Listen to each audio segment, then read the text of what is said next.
Hi and welcome to WoW Flash. This is my weekly look at any news related to Warcraft from the past 7 days. And first of all, a little bit of streaming news, as well as the live discussions I'll be doing on Tuesday evening, which is still going to go ahead, of course. I'm going to open up a streaming on Saturday afternoon, but details about that at the end. Let's get on to the WoW news. So, first of all, the big news of the week, and very sad news, I've already brought a video about this, really, is that Serenity have disbanded. The upshot of this, of course, is that in Tomb of Sargeras, we are going to be looking to effectively a two-horse race. Exorcists are never sort of as much in the public eye as Method, so we sort of not always know what they're saying from time to time unless you follow them very strongly. But Exorcists, of course, have had 2 out of the 3 world firsts, haven't they? So you would think that they're going to be going very strong indeed in Tomb. So it is at least a race of sorts, but it is unfortunately a two-horse race. None of the real interest that has been the case for Tier 19, which is very disappointing, but there it is. The other thing is that there's a host of new legendary rings being, well, released. Not in the game yet. This is for 7.2.5. For those who don't know, each of these rings, it's sort of class specific and even spec specific, and you get a talent for it. It's not a talent of your choice, it's a specific talent. So for example, Retribution Paladin, you will get Divine Purpose. So it's a really weird ring. It doesn't have many stats on it. That's one drawback. So stats wise, it's not that great. So the effect has to be pretty good for you.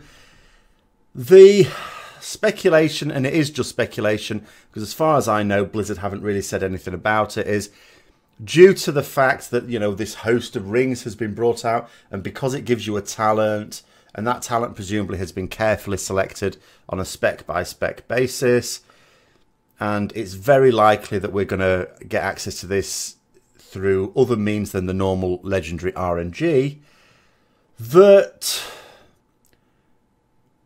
it might not class as a normal legendary. Now, this is pure speculation, but there's so many people thinking this will be the case. I think this will be the case. It makes a lot of sense.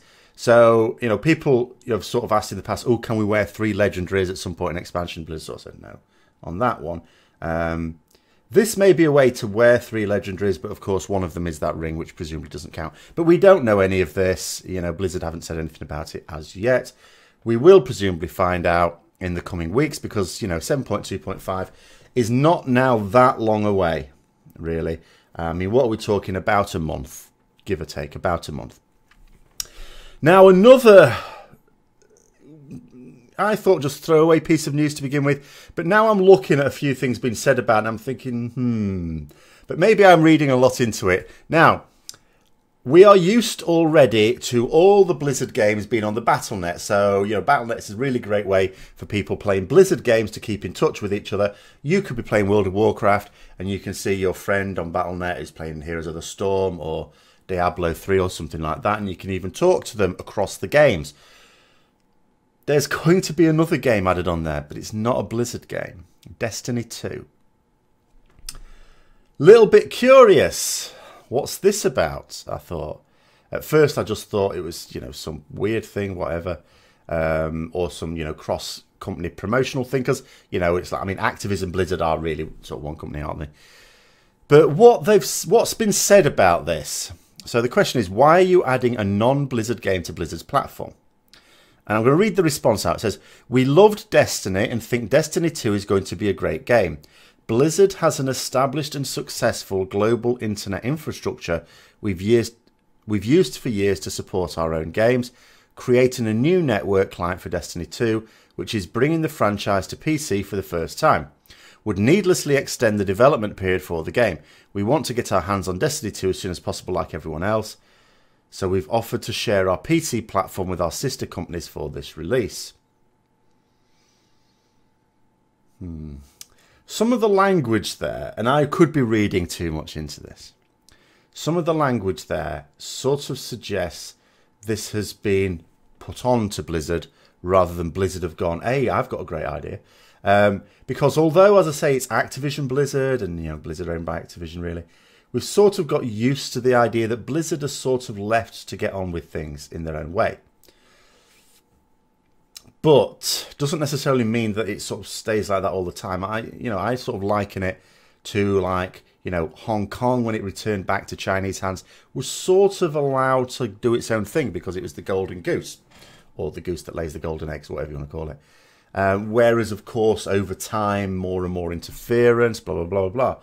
And I look at this, just the language of it, it says, because it said, we loved Destiny and think Destiny 2 is going to be a great game. So that's the sort of thing you'd say, someone representing Blizzard, which is what it's supposed to be. Then the second sentence, Blizzard has an established and successful global internet infrastructure. And so you're using Blizzard there as the third person. Now, granted, the person who's writing that is an employee of Blizzard. So, there's nothing wrong with that. They are not Blizzard. It's not them, Mr. Blizzard, that's written this. So it's not totally weird. It just stuck out at me.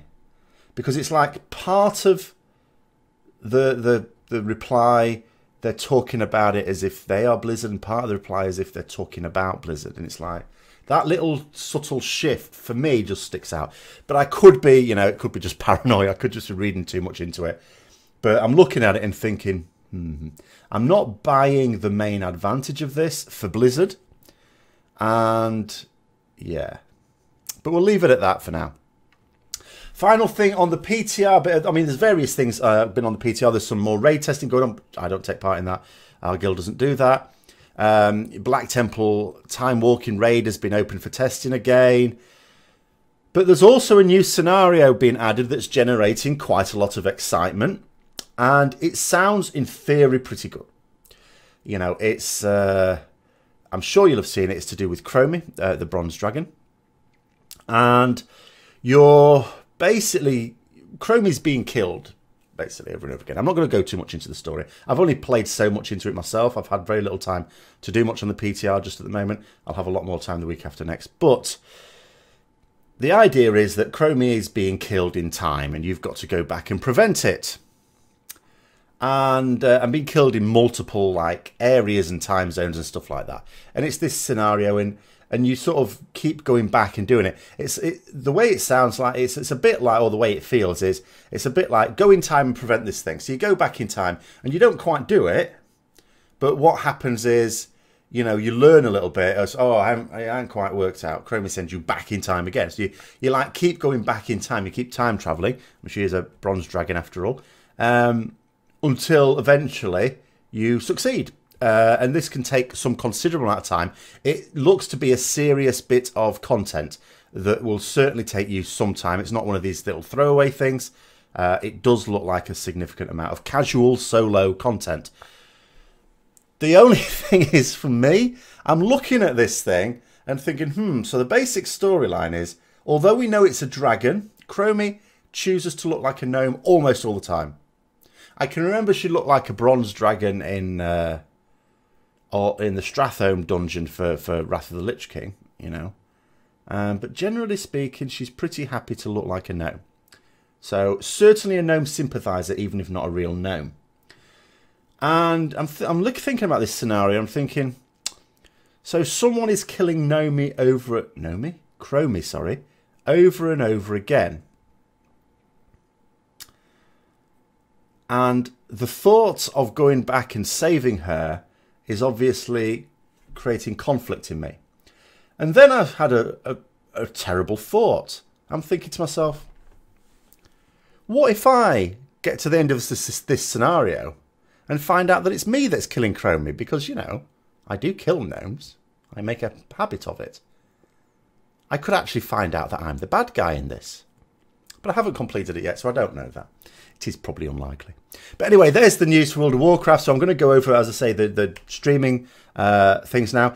So, as usual, from 7 PM UK time that I've been doing on Tuesdays, live discussions. These have tended to be going on for between 2.5 hours sort of thing. They've actually been really good so far. So I'll be doing those, obviously, next Tuesday and then the Tuesday after. I'll be keeping those going unless something major comes up, but that shouldn't happen on a very regular basis.